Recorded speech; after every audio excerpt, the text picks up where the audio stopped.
ইরানের ক্ষেপণাস্ত্র কৌশলে এসেছে এক আমূল পরিবর্তন।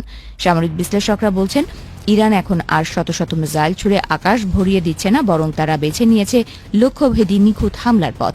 পূর্ব ইরানের গভীর পাহাড়ের নিচে লুকিয়ে থাকা গোপন ঘাঁটি থেকে ছোড়া ক্ষেপণাস্ত্রগুলো এখন ইসরায়েলের রাডার ফাঁকি দিয়ে সরাসরি আঘাত হানছে স্পর্শকাতর স্থাপনায়। সবচেয়ে বড় আতঙ্কের নাম হয়ে দাঁড়িয়েছে দিমোনা। ইসরায়েলের পারমাণবিক গবেষণার এই প্রাণকেন্দ্রে প্রতিরোধ শক্তির আঘাত হানা কেবল সময়ের ব্যাপার ছিল না, তা ছিল এক চরম হুঁশিয়ারি।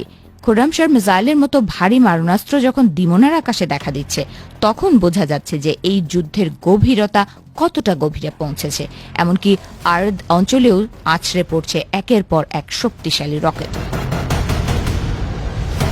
পশ্চিমা বিশ্লেষকদের কপালে এখন চিন্তার ভাঁজ। স্টেমেন্স সেন্টারের গবেষকদের মতে, গত কয়েক সপ্তাহে ইরানের অন্তত 25% ক্ষেপণাস্ত্র ইসরায়েলের আয়রন ডোম এবং অন্যান্য প্রতিরক্ষা ব্যবস্থা ভেদ করে ভেতরে ঢুকতে সক্ষম হয়েছে। ইন্টারসেপ্টর বা প্রতিরোধমূলক মিসাইলের মজুদ ফুরিয়ে আসা এবং রাডার প্রযুক্তিতে বিঘ্ন ঘটানো, সব মিলিয়ে ইসরায়েলের আকাশ এখন কার্যত অরক্ষিত। ইসরায়েলি নিরাপত্তা কর্মকর্তাদের মতে এখন হাহাকার শুরু হয়েছে। তাদের স্বীকারোক্তি অনুযায়ী 3 থেকে 5,000 ক্ষেপণাস্ত্রের একযোগে আক্রমণ সামলানোর ক্ষমতা বর্তমান প্রতিরক্ষা ব্যবস্থার নেই। গত বছরের যুদ্ধের পর ইরানের যে অস্ত্র ভাণ্ডার ধ্বংস করার দাবি করা হয়েছিল, তা যে চোখের পলকে আবার পূর্ণ হয়েছে, সেটা এখন দখলদারদের জন্য এক যন্ত্রণাদায়ক বাস্তবতা। 2500-এর বেশি ব্যালিস্টিক মিসাইল এখন যে কোনো মুহূর্তে ধেয়ে আসার অপেক্ষায়।